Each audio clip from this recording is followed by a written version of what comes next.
sure that when you're in those rooms, you represent where you come from. Does anybody really care when gig is up? You know, we're sitting here, they're not letting us open. We still have to pay all of our bills. We have no way of doing that. Our landlords are selling their properties. What are me and my wife gonna do? I believe there's 3 people who know your entire lifestyle. That's the barber, the beautician, and the bartender. Come on over and join me and my friends behind the bar.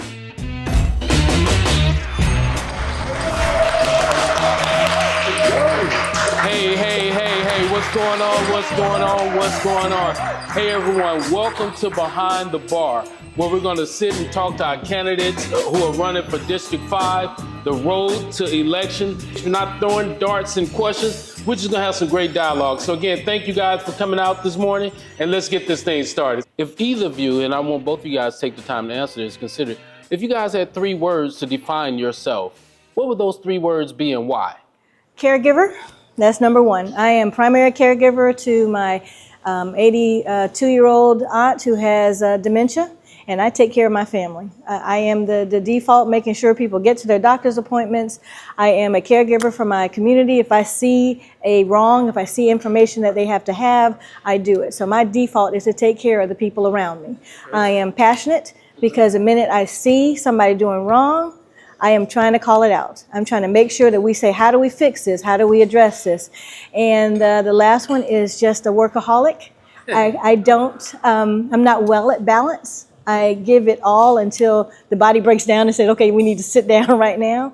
I am driven, absolutely driven to make sure when I see something wrong, if I see that something needs to be done, if I see that someone needs to have a voice that doesn't have a voice, I have to say it. I have to stand. I have to make sure that I represent the community that I come from. And a lot of flack that I have gotten to being a Republican is when I told my daddy at 18, I called him, I was at school when I turned 18, and I became a Republican and I registered. He said, okay, 1, you shouldn't have called me 250 miles.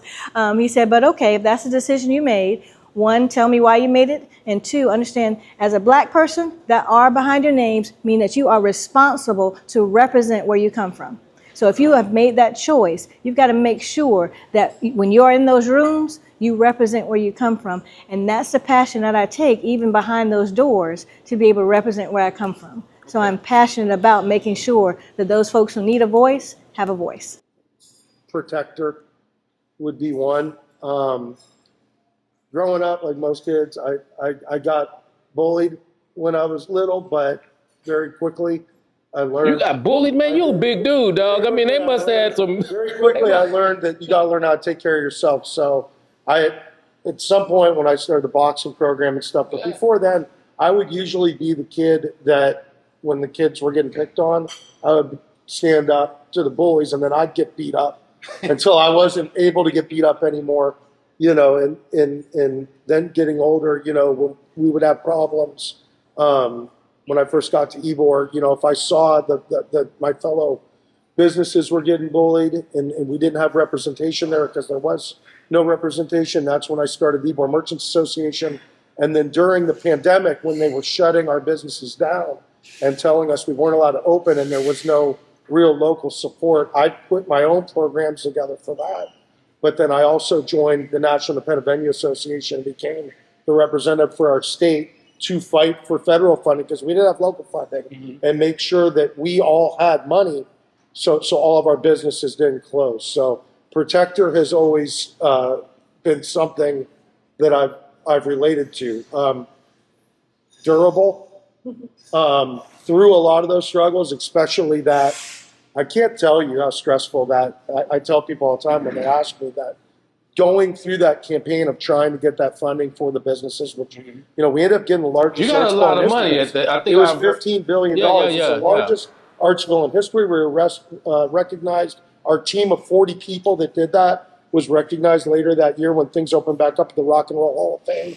And then I got $900 million for the state of Florida. But I don't think people realize you're sitting there and you're waking up day in and day out, not knowing what's going to happen to your business. Because like I said, you have 7 months where your room is closed. You have no idea what the future is going to bring. You have a very strange administration at that time, which I think, we have now too. And I'm thinking, does anybody really care what's going to happen to these rooms?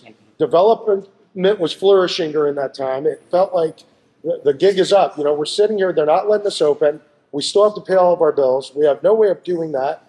Our landlords are selling their properties because they're not getting money, and these developers are offering for a penny on the dollar. So you're sitting there every day, day in and day out, from the moment you get up to the moment you go to bed, advocating for this funding, not knowing if I'm going to lose my own home. What are me and my wife going to do? So it was hard to get up and continue to work through that every single day to try to help all those businesses, not knowing if we were going to be okay. Like, what am I going to do if we lose everything? What are me and my wife going to do? So durable. And then it ties into that, empathetic.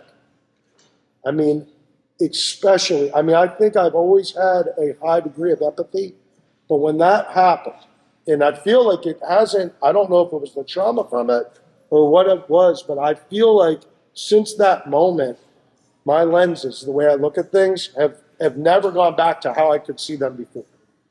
Because I truly believed, and maybe it was my own naivety, but I believed when that pandemic started, like, well, they got to take care of people. I mean, how can they not take care of people?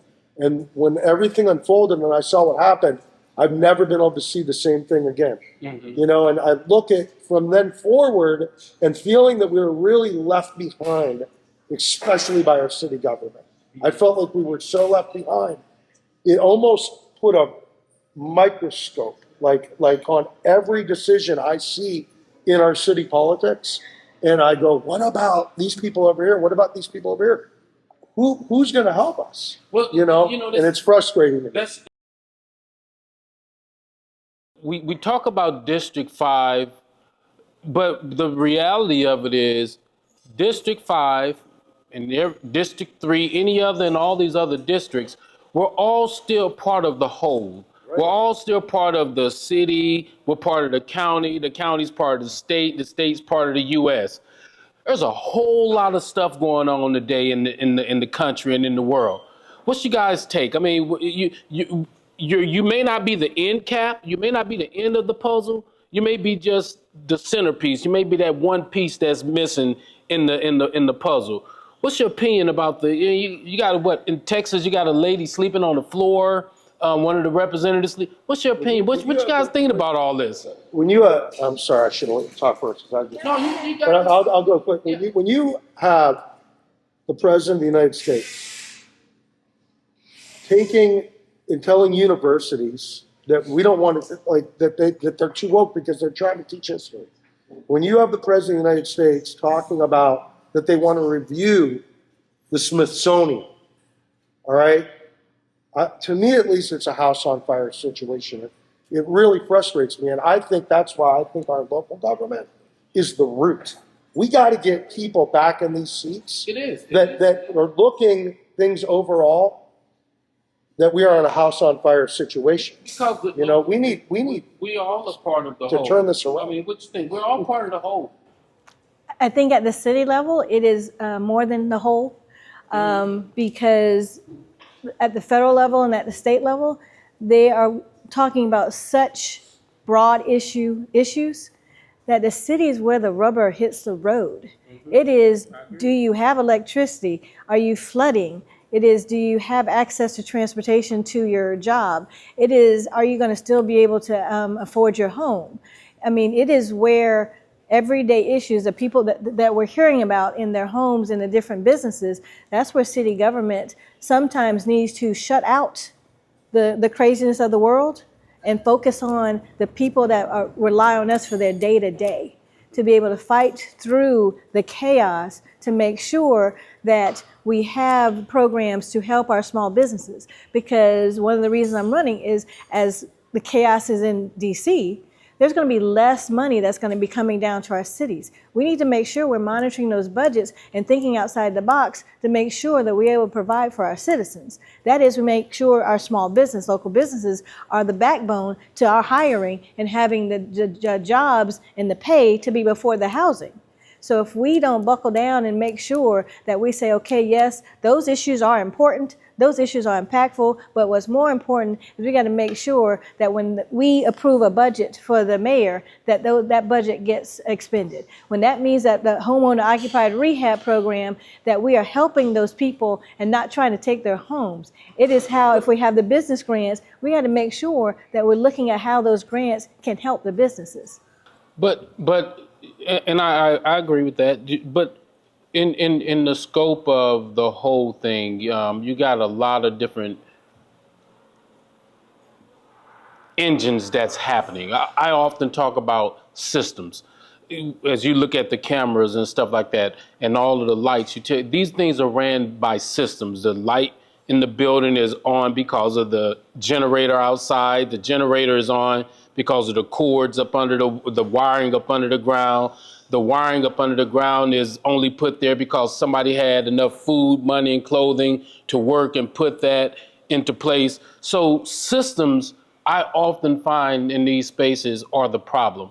When you just think about all the different systems that are preventing success in Ybor, success in South Tampa, success in District 5, we keep calling it District 5, but East Tampa. So the systems, what do you guys think about I say there's 5 systems, 3 or 4. You got education system, financial system, entertainment system, and there is, what else? You got your entertainment, financial, banking, school. What do you guys think about all the crazy systems that will affect what you're trying to do? We often talk about, and we don't have to, but we talk about Chapter 163, the CRA. That's part of a system. What do you guys think about these various systems that we got in play that is ultimately affecting the people? I mean, that's why I believe city council itself is the first line of defense.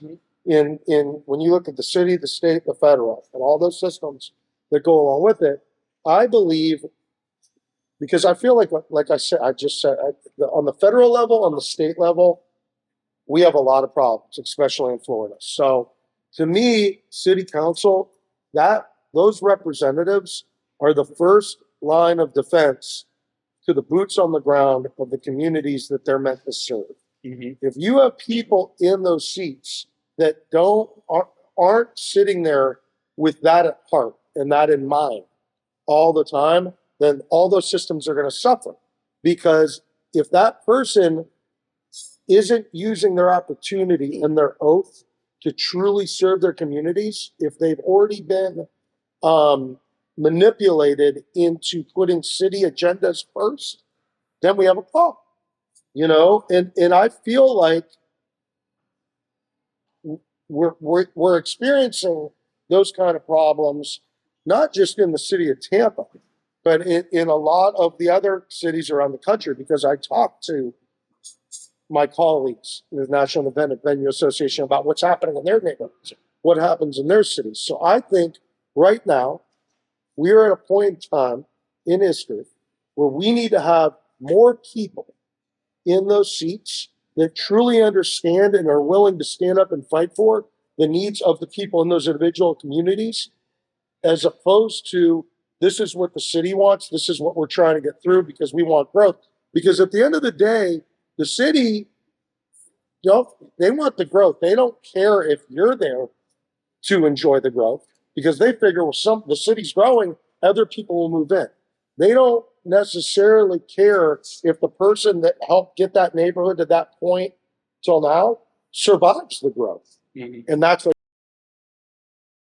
I completely agree, but what I will say too is there are people in the seats who care about their communities, but the ability to understand how they are talked in circles by the government. I have been in government since I was 16, and government speak can turn people around in circles. So if you don't are able to stop them in that circle and say, but chapter 163 says this, not only does it says it, but if you read back, the legislative intent was that. So for example, on Thursday, the city staff plans on making sure that they redo the grants for the businesses by saying, well, because Tallahassee is looking at us like this, we want the grants to only address code enforcement issues. But I have no 163, and the legislative intent behind 163 is to be able to revitalize communities. Now, they have used it to make sure Channelside looks like Channelside. Right. But now, all of a sudden, they want to change it. And again, that's staff. And so, unless a city council person understands and can hear that they're talking them in circles, and they say, well, the attorney says, well, we need to do this. Well, I need the attorney to tell me and show me the legislative intent. Because I can show you what a legislative intent is. I know how to get that from the Senate archives to be able to say, no, this is a legislative intent. We've got to fight to make sure our small businesses are our backbone. We need to provide that to a backbone. But understand, we need people in that seat that are passionate for help the people, but also, I feel, needs to know what they're talking about. So when they come to them with these recommendations, you can question them and make them sure they go back. We need to also make sure that they are timely. They approved West River in 2022. It's 900 units of affordable housing. If we don't know and able to follow the budget, if we're not paying attention, because there's so much coming before them, so much land use. They're there till 1 o'clock, 2 o'clock in the morning approving land use. Then so you can try it. But if you don't keep a list to say, okay, but we approved this to do 900 units of affordable housing 3 years ago, where is it? So do we think? I mean, okay, this is going to be an interesting statement I make here. Okay, we unfortunately Gwen Henderson passed away. So do we think that the 7 people that was on the diocese as she was alive, and now you're coming in this role or looking to fill this role, do we really think that those individuals that sit on the diocese, are they the problem? Are they the? I mean, just think about. I mean, you know, I've had some dialogue with each one of them to a certain degree individually, and they would almost state the same thing as you are that you're stating. They would almost state the same level of frustration as you are. So, can we honestly say that they are the problem? Those 6 that are there, and then because you're hoping to be there, will someone say you're also the problem? What are we thinking here? I don't think they're the problem, but I do need to hold them accountable. For example, unless, like for me, you come from legislative background. When you come and say, we can't do this because of this ordinance, example, plain speaking, for the CRAs, they say to be able to move forward, you've got to follow city procurement process according to chapter 163. But 163 also allows for the city council sitting as a CRA to amend that process to say for the CRAs, then we do not have to have a 100% you pay up front and you reversible.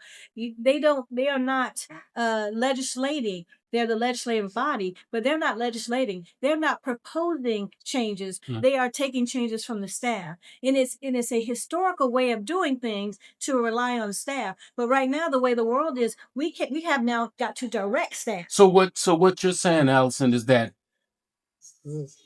those individuals, in so many words, they're not doing what they're supposed to be doing because and they have all of the power and authority to do it. And I wouldn't say they're not doing what they're supposed to be doing. They're doing what they have always done. So it's not been done differently. They're doing it the way it has been done. The way the world is now, we cannot continue to do things as it has been done. Right. We've got to do things different. We've got to make sure that we are proactive and not reactive to what the staff puts in front of us. And I think when I said, like when that all happened, I started, the way I see them differently now. I don't know if they see things the way a lot of people see things. And if you don't, how can you really speak to the problems that everyday people are feeling?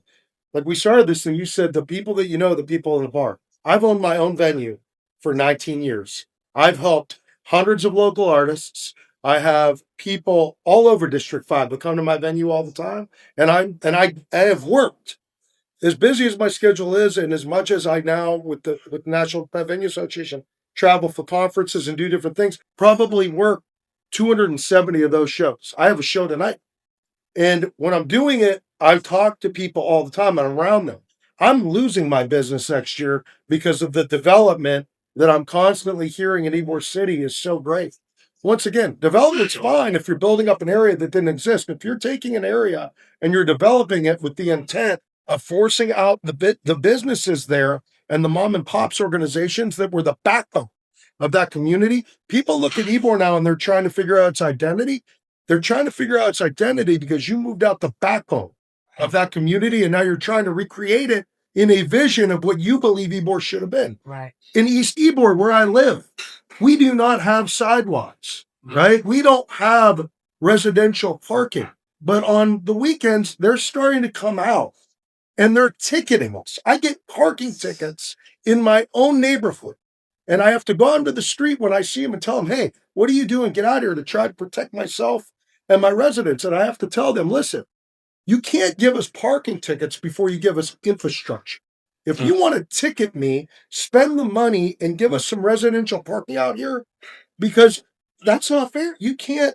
And then they're going to the other neighborhoods in the district that are marginalized neighborhoods, and they're doing the same thing because they're trying to make it uncomfortable. They're trying to profit off the fact that you haven't done the work to make our lives easier already. So I've experienced it. And so when I talk about a house on fire situation, I'm experiencing losing my business. I'm experiencing the squeeze, even though we own our home out there, of feeling like, should I sell my home?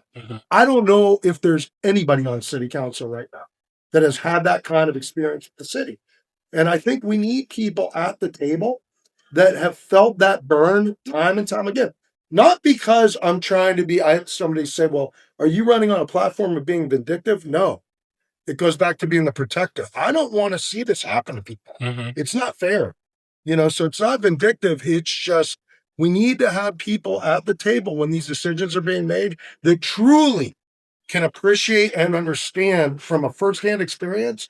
If we do this, if we push this forward, this is how it's going to affect my neighbor over here, my friend over there, that young artist over there that loves their city, that just wants it to love them back. We need people in the seat that understand that. Of what we need to do locally. As we wrapping up, I want to give you guys an opportunity to speak. I want you to share with the listening audience, those who will view this, why should you be that person? What's that why that I often say, and I say it all the time, the biggest problem that the devil has is when my feet hit the ground in the morning. Because I'm hitting the ground running. Yeah. I'm hitting the ground to make a difference. What's that thing that's gonna make you do that? What is that? Why you guys? Why? Go ahead.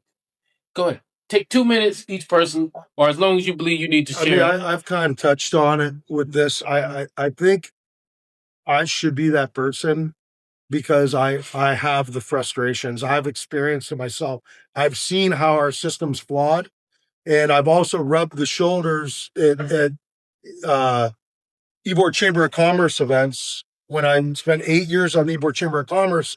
And by the time I'm done, I become chair and we're doing galas and I'm still struggling, but I'm sitting there rubbing shoulders with all these people telling me how great everything is.